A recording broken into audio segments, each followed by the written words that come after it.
Olá, turma do sexto ano.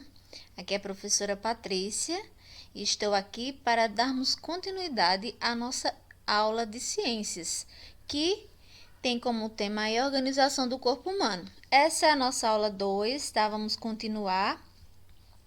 E hoje falaremos sobre a organização celular dos eucariontes. Então, como é a organização celular dos seres eucariontes, ou seja, aqueles que têm a membrana nuclear revestindo o núcleo. Então, os eucariontes a gente viu que tem núcleo, não foi assim? Então, hoje nós iremos estudar apenas os eucariontes. Então, veja aqui que eu já fiz umas anotaçõezinhas aqui, grifei, marquei aqui, né, com marca-texto, algumas palavras, para que a nossa aula, para que vocês tenham um foco maior em determinados conceitos. Então, começando aí, a célula eucariótica, ela apresenta uma maior complexidade. Por que a maior complexidade? Porque ela vai ter ali envolvida nela muitas outras estruturas, né, como algumas organelas, e também vai ter a presença do núcleo individualizado. Então, ela é uma célula que ela é mais evoluída, ela é mais complexa. Existem três partes fundamentais das células eucarióticas. Quais são elas? Vejam aqui, aqui embaixo tem a membrana celular, é a parte que vai estar revestindo a célula. O citoplasma, que é o que vai estar preenchendo dentro da célula, como se fosse uma gelatinazinha que fica dentro da célula. E o núcleo, tá? Que é a parte ali onde vai estar contido o material genético.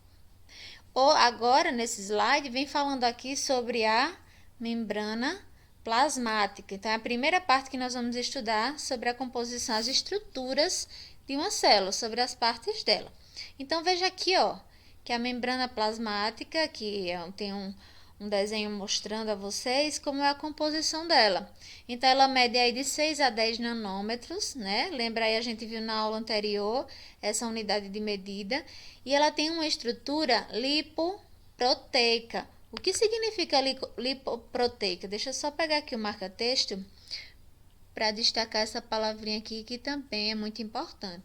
O que é lipoproteica? Lipo é de lipídios, proteica de proteínas. Então, veja aqui, tem uma bicamada, são duas camadas, formada por lipídios, é uma substância química, e com proteínas, mergulhadas nessa bicamada lipídica. Então, por isso que é chamada de estrutura lipoproteica, porque é formada por lipídios e proteínas, tá? Ainda na membrana plasmática tem aí, o glicocálice. Veja aqui, glicocálice. O que é isso? É um revestimento, é o que vai estar na parte mais externa dessa célula eucariótica, tá? Então, ela vai estar revestindo, veja que a membrana era a parte externa aqui, e vai estar revestindo a célula. E aí, essa parte é formada por moléculas de açúcar, por lipídios e proteínas. Qual a função desse glicocálice? Proteção da célula. Então, vai proteger ali o entorno dessa célula, essa parte que vai estar ali revestindo a célula. Passando aqui para o próximo slide, a gente vai falar sobre o núcleo. O núcleo, presente nas células eucarióticas. Então, lembra, só tem núcleo, células eucarióticas. Dentro do núcleo vai estar lá o DNA, que na nossa videoconferência eu falei até sobre o DNA, né? A gente falou sobre o DNA, que ele é responsável por controlar, aliás, por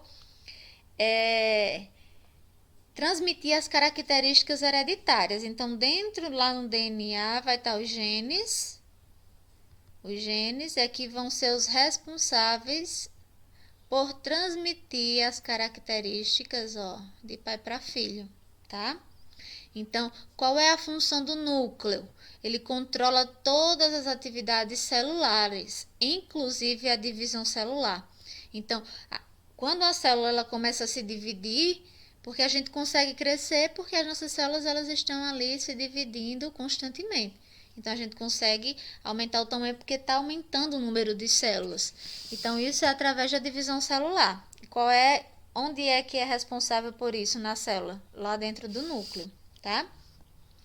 E também a célula, ó, ela é o núcleo é o comando das atividades da célula.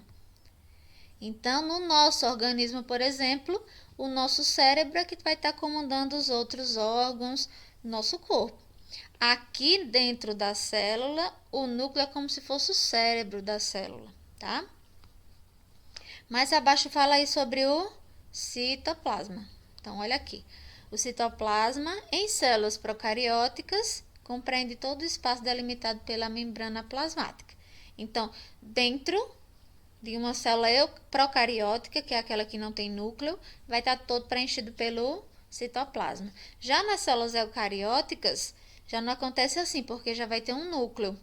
Então, não vai revestir todo o interior dessa célula, porque tem um núcleo. Então, ela vai revestir da membrana até o início do núcleo, tá?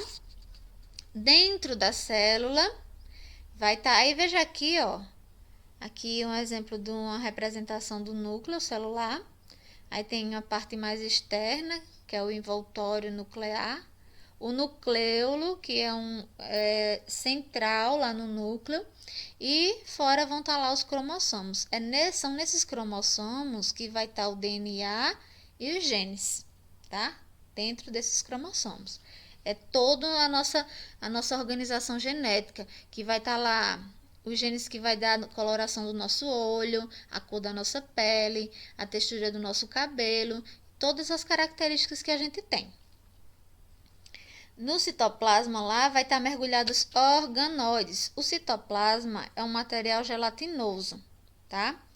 Que é chamado de citosol. Citosol é um material gelatinoso que está lá dentro da célula e lá dentro vai estar mergulhadas as organelas celulares que vão ter diversas funções, tá? Respiração, digestão. Então, a célula é como se fosse um organismo, porque lá dentro vai estar funcionando tudo organizadamente, tá? Além também de acontecer reações químicas que são necessárias à nossa vida. Dentro da célula, por exemplo, os nutrientes eles são transformados os nutrientes não, o oxigênio que a gente inspira, ele é transformado em glicose. Então, isso é uma reação química que acontece dentro da célula, para que a gente produza energia para a gente poder fazer todas as atividades que fazemos durante o dia, no nosso dia a dia. Então, ainda existe aqui, ó, o citoesqueleto, que é uma estrutura aí que em forma de rede, com os filamentos proteicos que vão dar a forma dessa célula. Então, a gente viu na aula anterior que existem células de várias formas. Então, dependendo do citoesqueleto que ela tem, ela vai ter essa diferenciação no formato.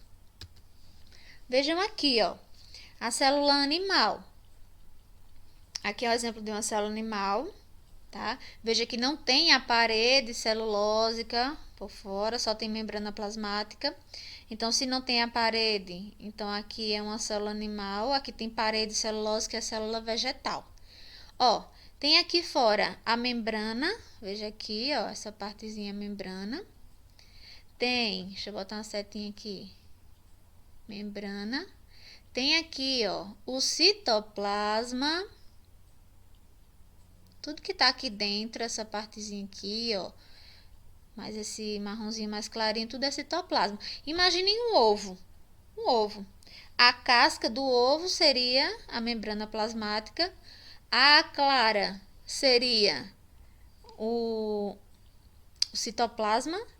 E o núcleo seria a gema, tá?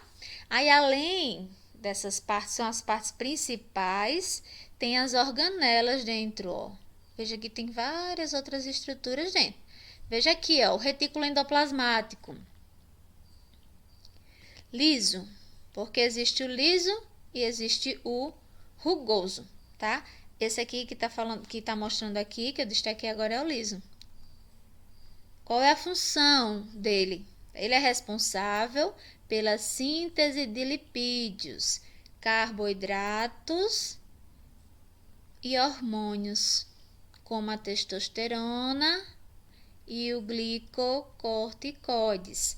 Então, veja, o retículo endoplasmático, ele vai produzir síntese e a produção, tá? Vai produzir lipídios, carboidratos, hormônios, tá? Ribossomos. Os ribossomos, eles são responsáveis, pela síntese de proteínas. Então, vai produzir proteínas. Ribossomos produz proteína.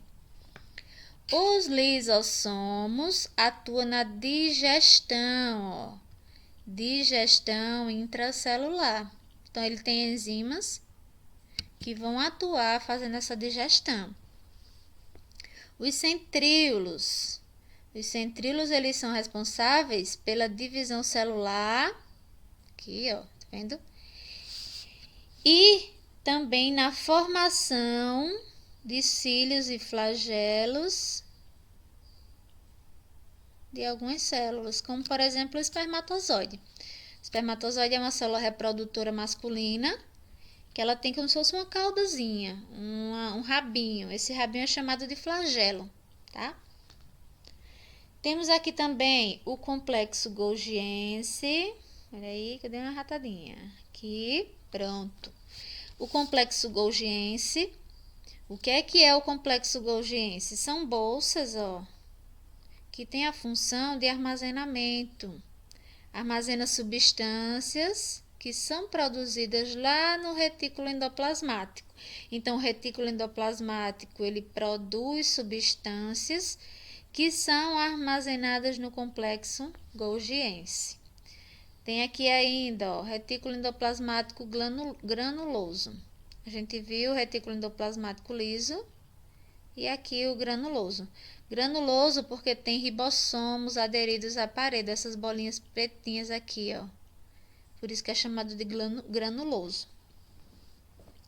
Qual é a função dele? Ele vai possuir ribossomos, como eu falei, responsáveis pelo transporte de substâncias, aqui, transporte de substâncias e síntese de proteínas. Mitocôndria. Qual a função das mitocôndrias? Essa organela é uma organela muito importante que sempre cai em questões, tá? Responsáveis pela produção de energia na respiração celular. Falou em respiração celular, mitocôndria, tá? É a função delas. Respiração celular. Vamos mais adiante. A organização estrutural e funcional do corpo. Observe aqui embaixo que começa pela célula. No início da aula anterior eu falei que a célula era a menor parte que ia formar o organismo, não foi assim? Antes da célula, ainda tem as moléculas e os átomos. A gente já estudou átomo, estudou moléculas. Depois das moléculas, as moléculas formam células. Mas por que é que diz que as células é a menor parte do organismo humano? Porque é a parte que ela tem um funcionamento. Então, por isso que é a parte viva, tá? Por isso que é considerada a menor parte. As células, como já estudamos, tem células eucarióticas e procarióticas, né? As células, elas vão se unir, várias células de um mesmo tipo, tá? Porque a gente viu que tem vários tipos de célula. Elas vão se juntar e formar os tecidos. Veja aqui, Então, células se juntam e formam os tecidos. As células epiteliais, ela vai se juntar e formar os tecidos epiteliais. Os tecidos vão se juntar, se unirem aí e formar órgãos. Os órgãos formam os sistemas e os sistemas vai formar o organismo como um todo, tá? Essa é a estrutura da organização de um organismo, tá? Da organização de um corpo, tá? Então, o organismo ele é formado, tem essa formação: célula, tecido, órgãos, sistemas, e os sistemas formam o organismo. Aqui, ó, como eu falei, as células que acabamos de falar delas vão formar o quê? Os tecidos. Existem vários tipos, várias classificações para os tecidos, tá? E eles podem ser classificados de 4 tipos. Que tipos são esses? Epitelial, que é o tecido de revestimento e secreção. Então, tem na pele as células epiteliais, vai ter o de revestimento, que vai revestir a nossa pele, por exemplo, e o de secreção vai estar lá nas glândulas, por exemplo, as glândulas sebáceas, que são as glândulas que produzem o suor. Aí é chamado de secreção, tecido que tem a função de secretar. O conjuntivo, função dele, preenchimento, sustentação, a gente pode dar um exemplo aqui de sustentação, os ossos, tá? De transporte, o sangue, tá? De defesa, as células sanguíneas, linfócitos. Nervoso, o tecido nervoso é o terceiro aqui, responsável pela condução de estímulos nervosos. Então, a gente consegue perceber o ambiente, sentir frio, sentir calor, o quente. A gente consegue o gosto. Tudo isso está relacionado ao sistema nervoso, tá? E o sistema nervoso ele vai estar junto com o sensorial, que é os dos sentidos, tato, olfato, visão, paladar e audição. No tecido muscular, que é o último aqui, ó, tem a função de movimentação. Tá? Então, lembra, 4 tipos de tecido: epitelial, conjuntivo, nervoso e muscular. Nos tecidos epiteliais, como já falamos, ó, proteção, absorção e secreção de substâncias, percepção de sensações. Então, a pele, ela vai perceber sensações, como o frio e o calor, como eu já falei. Como é que se classifica os epiteliais? Revestimento, que é o que eu falei que vai estar revestindo a nossa pele, por exemplo, ou revestindo algum órgão. E os glandulares, que vão formar as glândulas, que são aqueles que vão secretar alguma substância, como eu dei o exemplo das glândulas sudoríparas, que produzem o suor. Aqui, ó, o tecido conjuntivo, ele já é dividido em outros, tá vendo, ó? Como eu já falei, tem a derme, que faz parte da pele, é de revestimento, o adiposo, que vai estar nas nossas gordurinhas, principalmente na região do abdômen, o sanguíneo, ó, tecido conjuntivo sanguíneo, vai estar lá no sangue, tendão, vai estar lá junto, pertinho da musculatura. As cartilagens vai estar entre os ossos, tá? Que ela vai proteger, evitar que os ossos fiquem um topando no outro. E, por último, os ossos. Todos esses são tipos de tecido conjuntivo. Tecidos musculares. Veja aí, a gente viu que o tecido muscular ele é responsável pela movimentação. Existem 3 tipos aqui de tecido muscular.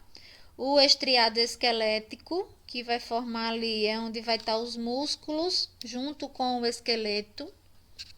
O muscular estriado cardíaco, cardíaco tá falando de quê? Coração. Então, o tecido muscular cardíaco só pode ser encontrado no coração. E o tecido muscular não estriado, ou chamado também de liso, que é o que vai estar preenchendo alguns órgãos como as vísceras. O intestino delgado, intestino grosso, como está aqui na imagem. Tecido nervoso. Veja aqui, ó, esse desenho aqui são neurônios. Neurônios são as células que formam o tecido nervoso. Então, vários neurônios vão formar o tecido nervoso. E a gente tem como exemplo exemplo de célula, o neurônio, tá? E um neurônio, depois a gente vai ver quando a gente for estudar sistema nervoso, a gente vai ver essa imagem, tá? Ela que capta as sensações, os impulsos nervosos através aqui, ó, dos dendritos. Os dendritos captam o impulso nervoso. Vou botar uma setinha aqui para vocês verem o caminho. Passa pelo corpo celular, pelos axônios, até chegar em um outro neurônio, assim por diante. É como se fosse fios conectados um no outro, até chegar as mensagens no nosso cérebro. Os tecidos eles vão se organizar. Então, nós vimos que as células elas se unem e formam tecidos. E agora os tecidos eles vão se unir para formar órgãos, tá? Os tecidos se unem e formam órgãos. Veja aqui, ó, o estômago é um órgão. Mas no estômago tem vários tecidos, ó. Tem o muscular, tem nervoso, tem epitelial, tem sanguíneo, tem conjuntivo. Então, veja que são vários tecidos juntos formando um órgão que nesse caso aí é o estômago. Vai acontecer com o coração, com os pulmões, com todos eles, tá? Então, diferentes tecidos formam diferentes órgãos. Os órgãos, veja aí, ó, vários, tá vendo? Cérebro, pulmões, estômago, pâncreas, rins, intestinos, fígado, coração, cérebro. Então, tem vários aí, vários órgãos. E esses órgãos, eles vão se juntar a alguns e formar determinados sistemas. Então, olha só, célula se juntam e formam tecidos. Tecidos se unem e formam órgãos. Órgãos se unem e formam os sistemas, tá? Aí, a gente vai falar de sistemas na próxima aula. Por enquanto, vocês vão responder a página 274 e 275, certo? E nós vamos ficando por aqui. Até a nossa próxima aula.